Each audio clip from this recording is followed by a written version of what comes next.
Buenos días y bienvenidos a Enfoque de los Sábados. Estamos a poco más de 2 semanas de las elecciones. Mañana tendrá lugar a las 7 de la tarde el primer debate entre 7 de las 21 listas que están postulando para tener congresistas en Lima. Los temas previstos para este debate son reforma de la justicia, reforma política y estrategias para cerrar las brechas en nuestro país. Eso da una idea clara que los temas institucionales y jurídicos han tomado la primera plana en el debate público, por lo menos entre los especialistas. No sabemos si los electores están esperando soluciones a estos problemas o a otros, como los que tienen que ver con la seguridad ciudadana y con la situación económica de nuestro país, temas que están en desmedro cuando priorizamos solamente los temas institucionales y jurídicos. Hemos invitado hoy a 4 abogados para discutir sobre los 2 grandes temas que han dado lugar a debates durante la semana. Por una parte, la formación de la primera Junta Nacional de Justicia, que como sabemos ha dado lugar a ciertos cuestionamientos y ciertas modificaciones respecto del calendario inicial. En buena cuenta tenemos a 6 de los 7 miembros que han sido ya juramentados, mientras que el caso de Falconi ha sido postergado y se espera una solución definitiva antes del día 20. El otro tema, naturalmente, que ha conmovido el debate público durante la semana es la ponencia que se ha hecho pública del juez constitucional Carlos Ramos respecto de la demanda competencial presentada por el señor Pedro Olaechea. Sobre estos 2 temas quisiera yo conocer la opinión de los 3 abogados que están presentes acá en el estudio de RPP, la señora Delia Muñoz, abogada y que ha sido procuradora pública especializada supranacional, Pedro Angulo, también abogado, exdecano del Colegio de Abogados de Lima, y Eric Sablich, analista político, abogado, pero que ha sido responsable de la edición de la página política en el diario El Comercio y que ha escrito esta semana sobre la Junta Nacional de Justicia. Señora Delia Muñoz. Buenos días. Buenos días. Denos una primera opinión sobre estos 2 grandes temas, por favor.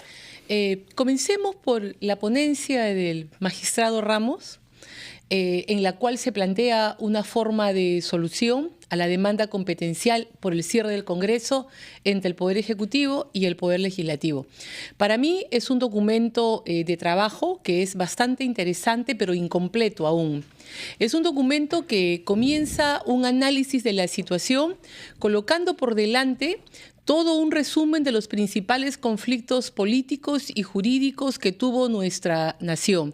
Y llega a la conclusión que somos una sociedad que no tiene un apego a la institucionalidad democrática. Y por eso, antes de pasar a desarrollar su análisis de fondo del caso, él dice de que hay que tener en consideración lo que ocurre en el contexto para poder realizar propuestas. Hasta allí estamos de acuerdo con el marco teórico, pero cuando comienza a desarrollar sus propuestas, estas van a tener un carácter justificatorio de hechos, pero no hay lo que la ciudadanía esperaba, cuáles son los mecanismos o los controles o la forma en la que tienen que actuar los poderes para evitar de que un poder anule al otro. En la actualidad, uno cuando lee la ponencia, que es un documento de trabajo que no es firme, que tiene que ser debatido, hay 3 grandes extremos. Uno de ellos cuando habla del tema de la cuestión de confianza, que distingue entre la obligatoria, que es el voto de investidura, como lo conocemos, y la facultativa. Y respecto de esta va a interpretar el ponente que no hay una obligación de votación, o sea que sería una situación constitucional en la que se lleva al Congreso y se realiza una abstracción y se va a poder entender si es que hay aceptación o no hay aceptación. Es el núcleo, digamos. ¿Qué es el núcleo? ¿No? Y siendo este el núcleo el más importante, él mismo reconoce que hay una falencia constitucional, sería bueno que se establezcan cuáles son las reglas, porque si no... quiere decir que la Constitución no es suficientemente clara, o que el presidente de la República forzó la Constitución. Para mí la Constitución no es lo suficientemente clara en ese punto. Y entonces, cuando tú estás hablando de un sistema constitucional en general, estás tratando del sistema de contrapesos entre poderes, porque de eso se trata cuando hablamos de regular el poder, ¿no? Y el poder político sobre todo.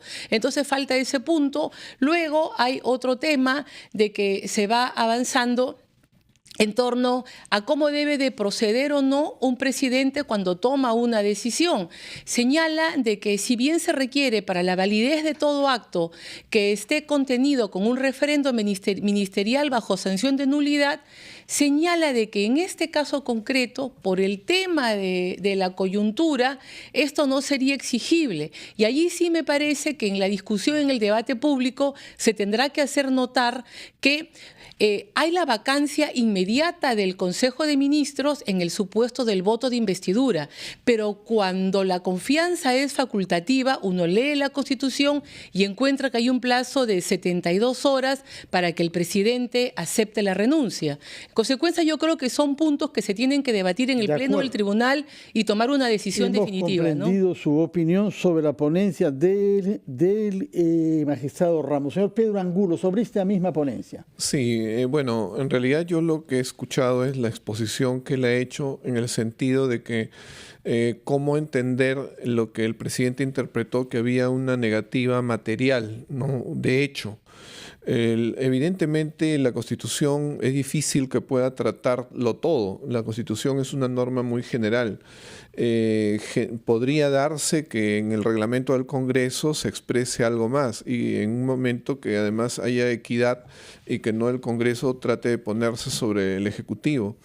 Uno de los temas que a mí me parece relevante es que falta, como ha dicho quien me antecedió, que se hubiera desarrollado cuáles son las salidas ante las varias hipótesis que podrían darse nuevamente para el país. Eso sería valioso. Lamentablemente ese es un vacío. Pienso que la doctrina no lo va a decir todo, porque una de las cosas que dice el doctor Carlos Ramos es que en la doctrina no figura este tema de una situación de hecho. La doctrina se desarrolla, no es un tema que porque no figure no se pueda desarrollar, se puede desarrollar. Y yo entiendo que sí, lo que se produjo fue una situación de hecho en que materialmente estaba dejándose al Ejecutivo en un limbo. Si nos atenemos a lo que dice la Constitución, pero si entendemos que había una negativa y que no puede entenderse de otro modo, entonces tenía que darse una salida. De acuerdo, hemos comprendido entonces que para usted sí se rehusó la confianza. Definitivamente. Y que en el presidente quedaba habilitado a disolver constitucionalmente el Congreso. ¿Qué es lo que piensa el señor Carlos Ramos en efecto? Eric Sabrich. Sí, yo un poco compartiendo, me parece el punto de vista de la doctora Muñoz, siento que la ponencia, porque todavía no hay una sentencia, ¿no? Pero la ponencia debería haber un trabajo prescriptivo un poco más amplio para poder tapar los vacíos, cubrir las ambigüedades en varias de las figuras que se han usado en este caso, ¿no? Por un lado, es verdad pues, que el Congreso no puede, por un lado, votar, sí, te doy la confianza, y desnaturalizarlo con otros actos. Pasó también con el tema del proyecto de inmunidad parlamentaria, por ejemplo, ¿no? Y eso no está previsto en la Constitución, pero la Constitución no se puede poner en todos los supuestos. Pero el otro, es muy peligroso darle una prerrogativa, una discrecionalidad tan fuerte al Poder Ejecutivo para tomar tácitamente, no lo dice así en su ponencia el doctor Ramos, pero tácitamente como denegada la confianza. Para mí es demasiada discrecionalidad. Esperaba... Demasiada quiere decir que se sale de los límites de la Constitución, o demasiada debe ser interpretada como se puso en el límite mismo. En mi opinión, en la disolución se salió de los límites de la Constitución. Pero entiendo esto, en el caso concreto del presidente Vizcarra. Pero entiendo que hay argumentos desde el otro lado y que son plausibles y que no soy constitucionalista y que es un tema de y que los veremos todos esta semana porque han tenido la sabia decisión de proceder a una deliberación pública. Pero esperaba más límites. ¿Perdón? Pero esperaba que se establecieran más límites. Sin duda, esa será la tarea de los 7 jueces en conjunto, que a partir de esta ponencia elaborarán una sentencia que en un sentido u otro tendrá. Y yo resumo lo que dijo el señor entonces Ramos en su ponencia, es que el gobierno sí estaba capacitado para presentar un proyecto de ley de reforma de la ley orgánica de los jueces constitucionales, número 1. 2, que hubo una denegación al pedido de este proyecto de ley que se vio atado a un voto de confianza. 3, que como se le denegó la confianza y era la segunda vez, el presidente sí estaba capacitado para disolver constitucionalmente. Y 4º lugar, que hubo un refrendo hecho por el primer ministro nombrado, Vicente Ceballos, unas horas más tarde, puesto que no lo podía hacer Salvador del Solar, censurado ipso iure en la sesión del Congreso. Veremos qué argumentos contra se han esgrimido. Hay varios constitucionalistas que han escrito o que han hecho videos. Pasaremos revista a esos argumentos y escucharemos, después de la pausa, el punto de vista del doctor Javier de Belaunde, quien nos explicará qué piensa él sobre la ponencia del doctor Ramos, y quizá podamos tener también una palabra de él sobre el proceso para la gestación de la primera Junta Nacional de Justicia. Vamos a una pausa primero.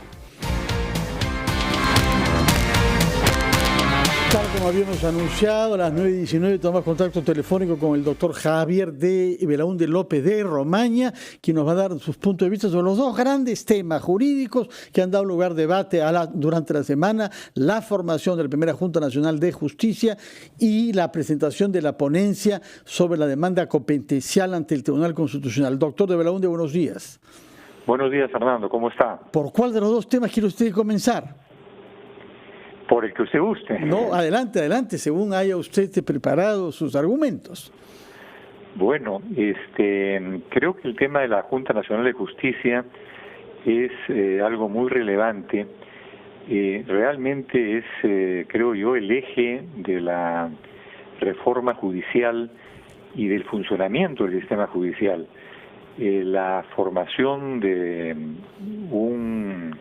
de una judicatura competente y honesta es absolutamente clave, y realmente desde muy antiguo ha sido un tema cómo se designaban los jueces, por ejemplo.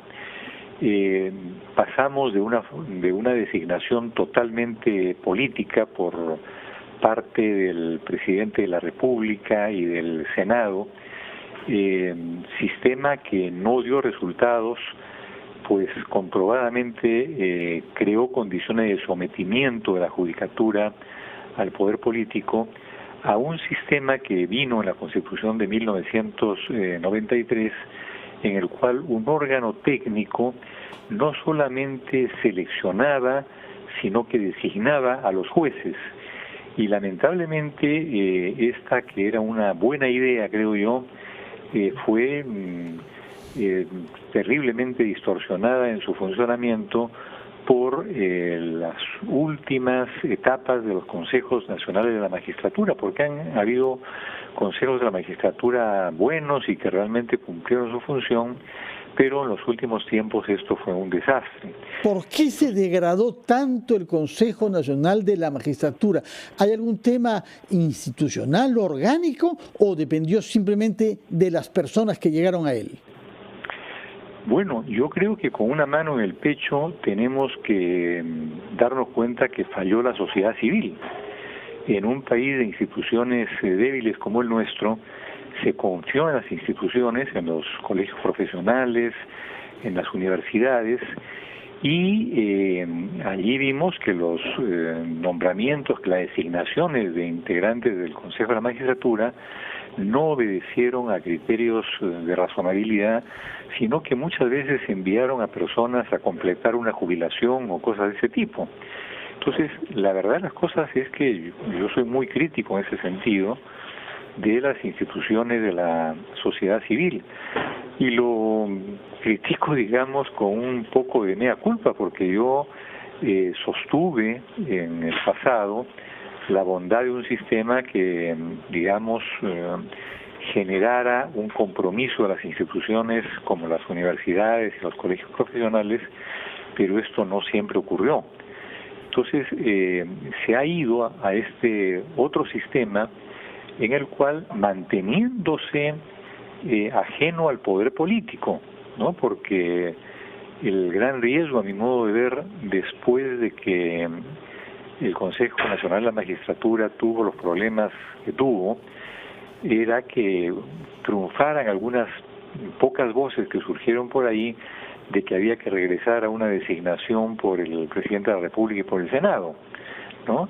Creo que eso no prosperó, creo que se fue a este sistema de concurso y que superando muchas dificultades ha dado esta primera junta en la cual pues tenemos fundadas esperanzas. No creo que más allá de algunos problemas que han habido con algunas designaciones, es una junta que está en este momento presidida por una persona de muchas calidades profesionales y personales. Que nadie discute, esa es la cosa extraordinaria en ese caso, que ninguna objeción se ha presentado contra el doctor Aldo Vázquez, ¿no? Exactamente. Ahora bien, nos ha dicho usted, doctor de Belaunde, que la Junta Nacional es el eje para una reforma de la justicia. Ahora que está entrando en funcionamiento y que nos va a presentar un plan para 6 meses, ¿cuáles son los próximos pasos para que esa reforma pueda concretarse? Se lo pregunto a usted, que creo que desde hace 50 años está comprometido con este tema y que ha sido un actor de otros momentos en donde ha habido un esfuerzo fallido para lograr una verdadera reforma de la justicia. Bueno, sí, gracias.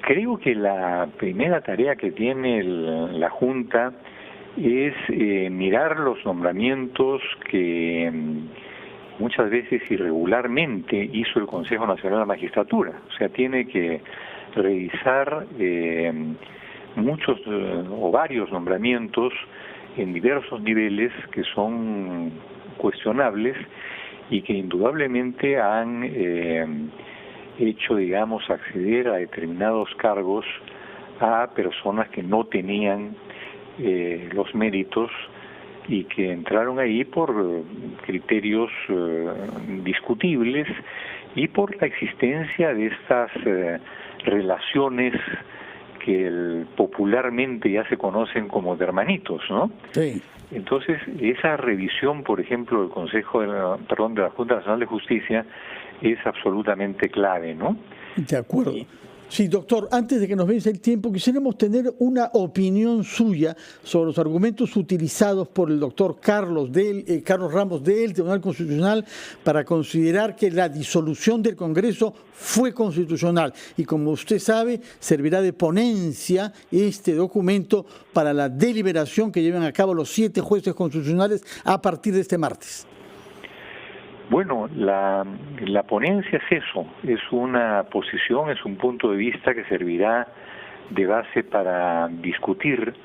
Sin embargo, indudablemente fija, digamos, no solamente un criterio, sino una posición que probablemente es compartida por otros magistrados. Yo personalmente coincido en lo sustancial con la ponencia del doctor Ramos. Yo he creído que el Congreso fue disuelto constitucionalmente y por lo tanto creo que básicamente puntos más, puntos menos es una posición que en lo particular me parece sustentada y que digamos se aleja de estas posiciones maximalistas en las cuales se han sostenido no solamente la inconstitucionalidad de la disolución, sino puntos de vista que llevaban a retrotraer las cosas al estado previo al 30 de septiembre, lo cual indudablemente ya no es factible. Probablemente es deseable algún desarrollo mayor sobre el tema de las cuestiones de confianza, de cuándo y cómo, digamos, se plantean y proceden, pero eso será parte de la discusión. En ese sentido, yo con toda franqueza quiero expresar algo que probablemente es impopular, o sea, me parece un error por parte del Tribunal Constitucional haber, digamos, acordado que las discusiones sean públicas. Indudablemente, ¿Por qué, doctor de Belaúnde? ¿Por qué hacer que ese debate sea público tiene aspectos negativos que según usted deberían haber llevado a no tomar esta decisión? Mire, le decía que es impopular porque hay un tributo a la transparencia que parece que se rinde con una medida de esta naturaleza, y en lo más mínimo, digamos, censuro la posición de la doctora Ledesma, a quien le tengo gran aprecio y me parece una muy buena elección para la presidencia del tribunal, sino que creo que esta posición adoptada por unanimidad tiene el peligro de conducir a un sistema de discusión en la cual, digamos, se entra a la lógica parlamentaria, que los magistrados, que los tribunos, digamos, presenten posiciones y debatan pensando en el qué dirán, pensando, digamos, un poco en las tribunas y no en la discusión de un tema jurídico, evidentemente con implicancias políticas, pero que puede llevar realmente a distorsiones.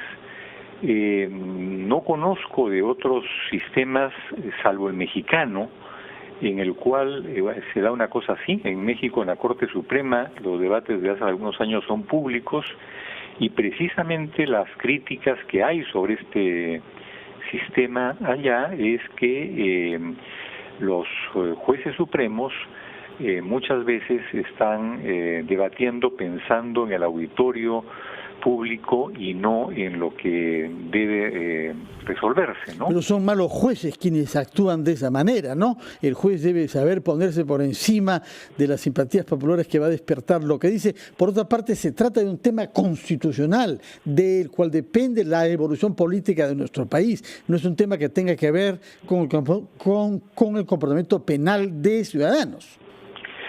Sí, mire, yo creo que muchas veces en una discusión de esa naturaleza alguien puede sostener pues un punto de vista y ser persuadido por el punto de vista de otro juez, ¿no? Entonces, muchas veces no son posiciones definitivas las que se sostienen, son propuestas sobre las cuales se pueden retroceder, se puede cambiar. Yo particularmente, digamos, soy un poco escéptico de que un debate de esta naturaleza, así público, pueda digamos, propiciar un auténtico debate sobre temas jurídicos. Bueno, veremos qué cosa pasa. Es una posición que yo sé en ese momento es minoritaria. Sí, porque se ha celebrado en general que sea un debate transparente. Sí, Muchas gracias, doctor de Belaúnde, por sus explicaciones. Comprendemos entonces que usted está globalmente de acuerdo con la ponencia presentada por el doctor Carlos Ramos, que mira con esperanza que haya quedado constituida, aunque con algunos accidentes en el camino, la Junta Nacional de Justicia, y que espera que ella sea el eje para una reforma global de la administración de la justicia en el Perú. Muchas gracias, que tenga un buen fin de semana y gracias por su contribución con los oyentes intervinientes de RPP, doctor Javier de Belaúnde. Hacemos una pausa y retomamos el diálogo con nuestros tres invitados en los estudios para que reaccionen quizás ante lo dicho por el doctor Javier de Belaúnde, nos den su punto de vista ahora sobre el proceso de formación de la Junta Nacional de Justicia.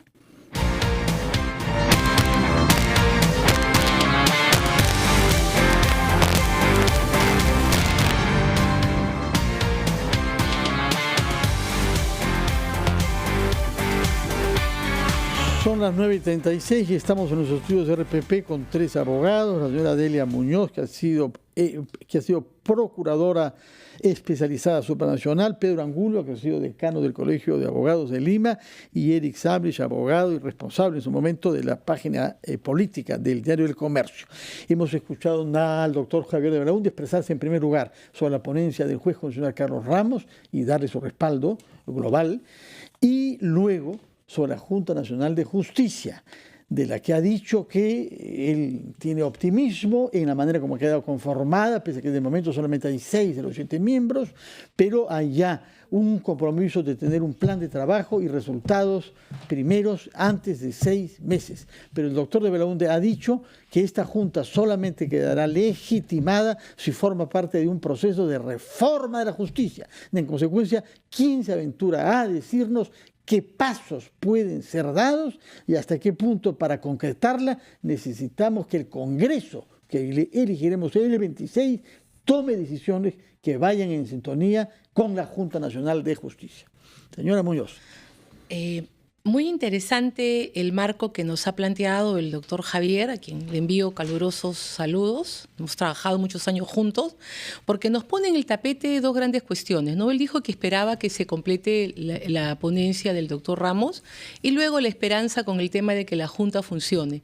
Y las palabras de él son importantes porque hace más de 40 años que él está involucrado en estos procesos de reforma.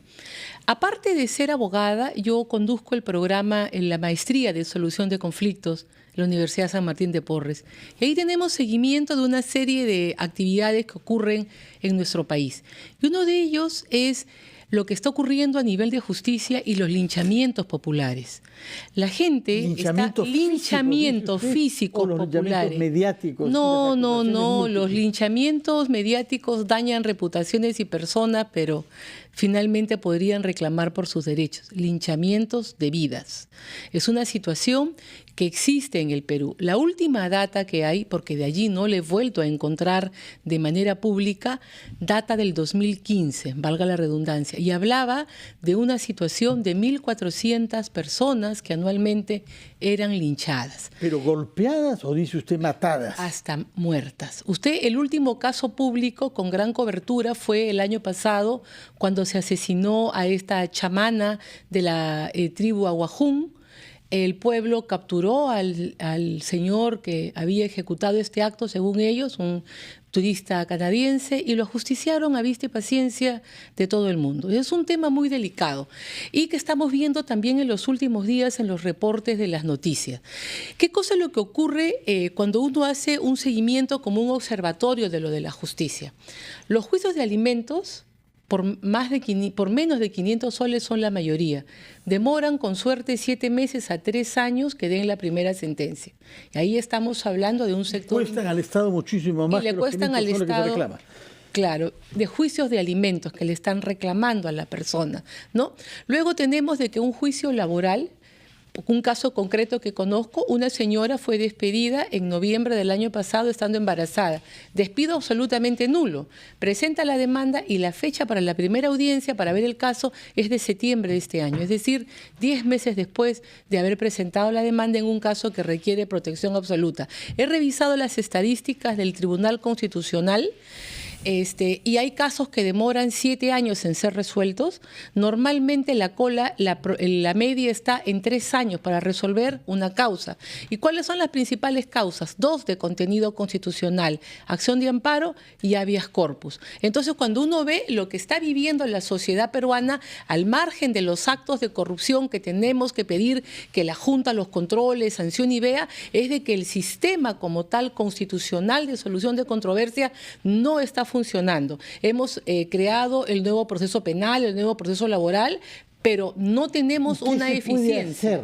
Para mí, que no haya esta sobrecarga de trabajo en los tribunales y que casos como el de alimentos o los casos laborales no acaparen el trabajo de los magistrados. En el caso de alimentos, para mí, deberíamos utilizar un modelo como el argentino en el cual presentada la demanda, el juez asume que es todo válido y dispone el pago inmediato de la pensión y ya en el proceso es el reclamado, el que contradice. En el tema de lo del Tribunal Constitucional no debe ser una instancia de grado, debe resolver determinado tipo de casos y se debe reforzar el sistema de precedentes a nivel del sistema común. Comprendido, Delia Muñoz, lo que usted propone. Señor Angulo, usted ha sido el decano, creo que de 80.000 abogados que hay en Lima, solamente en Lima, y conoce entonces la realidad de lo que hacen sus colegas, para bien y para mal, ¿Qué cosa es lo que propone usted? En principio, efectivamente, como dice la doctora Delia, lo cierto es que hay muchos ciudadanos, no solo ciudadanos a veces, que desconfían de la justicia, ¿no? Casos especiales, Puno, Cajamarca, hay policías que a veces entregan a las rondas a los detenidos y no a los fiscales. Imagínese eso, y recurren también a las rondas las personas. La realidad es que el sicariato también, no me refiero a los que son ajustes de cuentas entre delincuentes, sino personas que a veces contratan a un sicario porque consideran que la justicia tarda, cara, no acredita, corrupta, no da seguridad ni confianza. Entonces, hay varios problemas por los cuales se hace necesario que la Junta Nacional de Justicia funcione idealmente. Yo siempre he dicho que si el OCMA y la Fiscalía Suprema de Control Interno hubieran funcionado, no hubiéramos tenido los problemas de cuellos blancos ni hermanitos. Lamentablemente funcionó mal y el Consejo Nacional de la Magistratura también se desvirtuó en el tiempo. Pero quizás funcionó bien al servicio de la impunidad. Lamentablemente al final. Entonces, ¿qué es lo que desearíamos? Que la Junta Nacional de Justicia en principio se fortalezca. Creo que es un buen inicio el hecho de que no sea, porque a veces se discutió que mejor hubiera sido que sean notables, nombrados. La realidad es que son personas que están en esa condición de notabilidad, pero también han pasado por 3 exámenes, ¿no? Han pasado por un examen de conocimientos, han pasado por la evaluación de su currículum y han pasado por una entrevista personal, y eso les da autoridad moral, porque ellos van a clasificar igualmente a los fiscales y jueces de todas las instancias y los van a examinar. En ese sentido, los requisitos que ahora se han puesto para conformar la Junta Nacional de Justicia me parecen plausibles, no tienen que estar en ningún registro. Bueno. Y eso quiere decir que en estos días, efectivamente, estoy con el doctor Belaunde, que lo primero es revisar los nombramientos del Consejo Nacional de la Magistratura. 2.000 nombramientos. Aproximadamente. Y también el tema de la calificación a los que estaban ya 7 años. Y evidentemente se tiene que hacer con cuidado porque no se trata de afectar honras. Yo creo que hay jueces y fiscales dignos, pero lamentablemente pues hay una mayoría que no nos deja bien a las instituciones peruanas. Hay una mayoría que no nos deja bien. Así es, o sea, que la minoría, los jueces y fiscales dignos. Así es. Señor Sablich, usted ha sido abogado, ha estado metido en el terreno de los contenciosos, pero ahora es un observador crítico. Hemos leído su artículo de esta semana.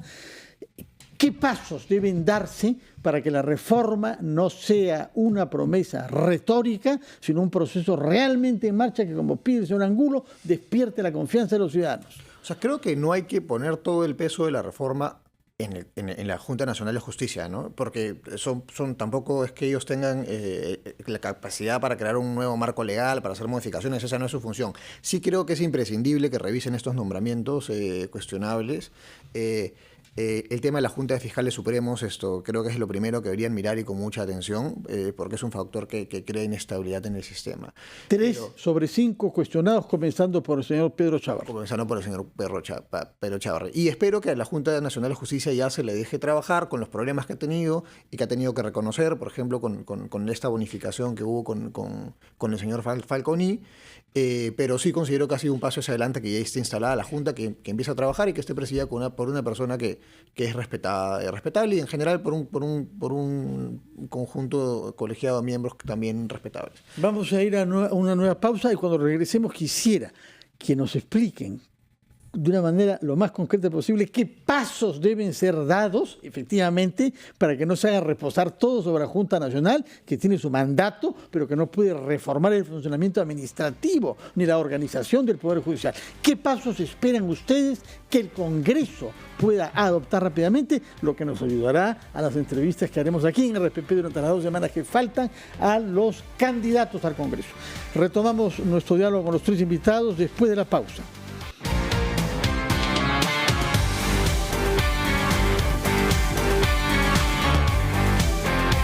Son las 9:49, tenemos 3 abogados presentes acá en el estudio de RPP, a los que hemos pedido propuestas concretas para que la justicia pueda ser reformada y los ciudadanos podamos confiar de que los tribunales son útiles, profesionales y rápidos, y evitar lo que ha dicho el señor Pedro Angulo, que crezca la simpatía por rondas campesinas o directamente, como se ha mencionado, linchamientos populares para resolver contenciosos en algunos pueblos.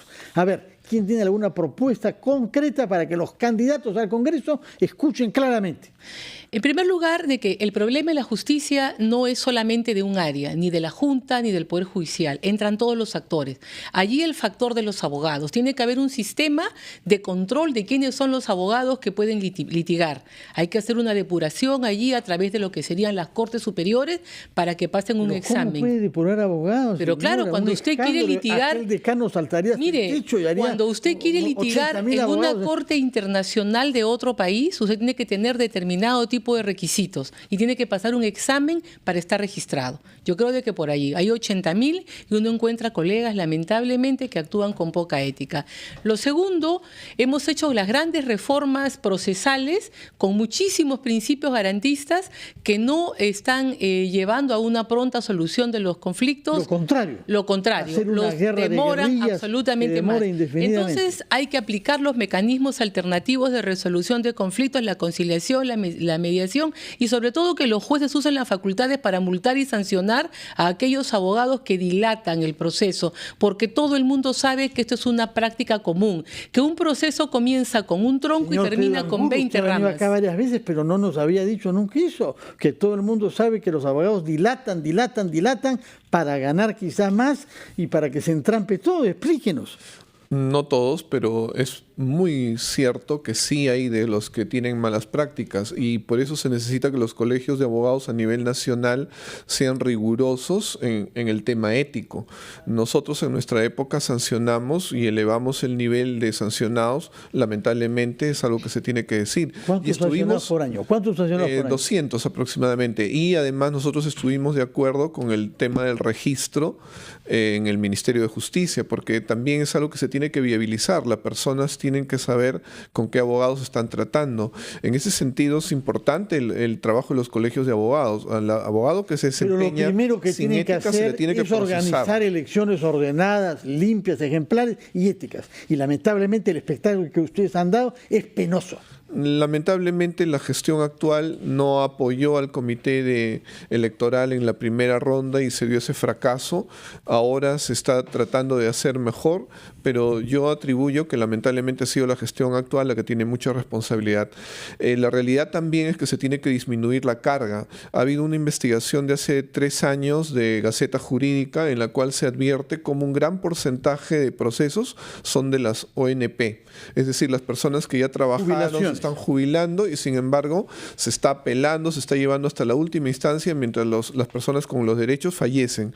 Eso es grave y todavía no se ha enfrentado. Debería de enfrentarse. ¿De quién depende que se enfrente para que el Estado se allane cuando estamos discutiendo? En principio por el Ejecutivo, ¿no? Porque es un tema del Ejecutivo. Ahí está un tema de la Procuraduría, que no sé qué disposiciones tienen, que siempre están apelando en contra del interés que saben que es ganado y justo de la persona que se está jubilando. Igualmente hay casos que en realidad deberían de conciliarse. Se tiene que generar una cultura de la conciliación. Estamos de acuerdo con lo que dice Hay la un doctora tema Delia. que se plantea, por ejemplo, el jurista Luis Pázara, que es un acucioso investigador también desde los años 70 de la reforma judicial. La formación de los jueces está mal diseñada en el Perú. No hay una escuela verdadera que, como la diplomacia o como la Fuerza Armada, nos dé algunas garantías. Señor Sablich, usted tiene la situación aventajada de haber ejercido como abogado, pero ser un observador con total libertad, aunque han dado muestras de libertad sus colegas también. ¿Qué propone usted para la formación de los jueces tal como ha tenido que verlos y lidiar con ellos cuando ejercía de abogado? Extendería el problema no solamente a los jueces, sino a los abogados en general, ¿no? Pero hay una cultura... Pero se supone que hace 5 años en universidades prestigiosas y que les ponen notas y tienen que hacer testis. Ahí pasamos otro problema. Hay problemas en capacitación, hay problemas en la calidad educativa. Los jueces normalmente no vienen de las universidades más los jueces, los fiscales, con mucho respeto porque hay gente de mucha calidad, pero normalmente no provienen de los mejores de los mejores centros educativos. ¿Qué cosa es lo que está usted sugiriendo? Que las universidades privadas y caras forman abogados que ganan mucho mucho dinero en los estudios privados, mientras que las públicas y otras forman jueces y fiscales. Lo que pasa es que normalmente los egresados de las universidades privadas eligen ir al sector privado y complicarse un poco menos la vida trabajar en el sector público. Hace un rato el doctor Angulo mencionaba el tema de faltan conciliaciones, faltan allanamientos. Hay un problema de cultura. A veces el funcionario público, el procurador, que tiene claro que debe allanarse o que debe conciliar o que debe transigir, no lo hace porque la Contraloría o un fiscal lo va a denunciar porque no siguió el proceso hasta la última instancia para, entre comillas, luchar por los intereses del Estado, ¿no? Es una problemática bien compleja, por eso creo que los intentos de reforma de justicia a lo largo de los años pues no han llegado a lo largo por lo menos de los últimos 50 años. Antes de que terminemos, quisiera escuchar una palabra sobre el caso del presidente actual del Poder Judicial, señor José Luis Lecaros, puesto que ha sido cuestionado y hay temas en relación a audios de diálogos de él con el juez César Inostroza. ¿Alguna opinión sobre las acusaciones hechas? O sea, yo diría que el problema está en que cuando le preguntaron si tenía unas llamadas, si tenía audios, hay que ver bien cómo se lo preguntaron con el señor Inostroza. Hace unos meses él dijo que no. Porque el solo hecho de que tenga pues, en su registro en un año 5 llamadas por el señor Inostroza, para mí no debe ser no debe ser un síntoma de culpabilidad, ¿no? O sea, hay que tener un poco más de cuidados con esas acusaciones que se están lanzando, en mi opinión, de manera un poco ligera. Pero sí genera desazón, suspicacia, el hecho de que sus explicaciones no fueran suficientes, ¿no? No es lo mismo que el señor Falconi, pero cuando al señor Falconi le preguntan por sus 20 llamadas, que ya es un número un poco más importante, con el señor Inostroza, y dice que tienen que ver con la coordinación de un libro, pues la explicación es bastante más inverosímil, ¿no? Sí, señora Muñoz. En el tema del presidente del Poder Judicial, me parece que este último incidente a lo que apunta es a una crítica muy fuerte hacia la conducta que él ha venido mostrando en los últimos meses, ¿no? En primer lugar, por el tema de la negativa de haber tenido este tipo de conversaciones, y luego por lo que ha acontecido con la elección, con la propuesta del señor Falconi. Y ¿Tuvo que ver él particularmente lo que con de los trascendidos que yo he leído en los medios era que era el señor Lecaros el que había planteado la aplicación de la bonificación. Entonces pero me no parece porque ambos son arequipeños, ¿no? No. Eso los llevaría a una situación de extranjería que los sacaría de carrera a ambos, ¿no? Pero yo creo de que nuevamente el tema de la corrupción que estamos discutiendo está tapando el tema de la ineficiencia del sistema de solución de conflictos constitucional, que es lo que tiene que ejecutar el Poder Judicial, ¿no? Señor Angulo. A mí lo preocupante no son las llamadas, porque las llamadas podrían haber 1, 2, no es muy significativa. Evidentemente, si hay más de 15, yo creo que ahí hay cosas que responder. Peor si se han ocultado. Pero el tema que yo he escuchado es que han habido una especie de pedido de ayuda, de negociación, para conseguir votos, y ese sí es un tema que merecería una aclaración. Por menos el doctor Duberlí Rodríguez dio un paso al costado, y ya he escuchado... Duberlí Rodríguez creo que habían otras también cuestionando, o sea, mejor no entrar en los detalles, sobre todo no mezclar asuntos familiares. El tema fue que la realidad estábamos en una situación muy complicada, ¿no?, en esos momentos, pero lo cierto es que se tendría que dar una buena explicación, porque si no, que el Poder Judicial tenga en la cabeza institucional a una persona discutida, yo creo que lo mejor sería dar un paso al costado. Un último tema delicado, el tema remunerativo. Han habido manifestaciones corporatistas, plantones, protestas. Un juez, el señor Zúñiga, para no nombrarlo, utilizó una audiencia en que se veía la prisión preventiva de Keiko Fujimori para hacer reclamos remunerativos. Esto parece algo totalmente escandaloso, que se esté usando el caso en que la libertad de una señora esté en juego para él pedir beneficios remunerativos. En fin, las condiciones que han llevado a que los jueces supremos ganen 42.000 soles, más que los constitucionales, y que se haga toda una escala remunerativa decidida por ellos mismos a la base de una interpretación sumamente cuestionable de bonificaciones. Estamos ante un problema también ahí, por muy positivo que sea, que estén bien remunerados. ¿Quién se atreve a hablar algo sobre esto? sin ganarse la enemistad de los jueces. Hace muchos años que existe una norma que establece cuáles deben ser las proporcionalidades de diferenciación entre los jueces supremos, los de segunda instancia y los de primera instancia, ¿no? Situación que tengo entendido no se está respetando con estas bonificaciones que se han dictado. Lo segundo es que los jueces no pueden agremiarse en sindicatos, entonces la única forma que ellos tienen para reclamar es con la huelga blanca de declararse en sesión permanente o utilizar estos espacios que brinda la prensa para que todos conozcan sus reclamos, lo cual no necesariamente avalo, pero entiendo, ¿no? Pero desacredita a la función judicial, ¿no? Sí, señor Angulo, sobre este tema. Bueno, definitivamente yo creo que se pierde la majestad del juez si es que el juez aprovecha un caso mediático para hablar de un tema laboral, económico.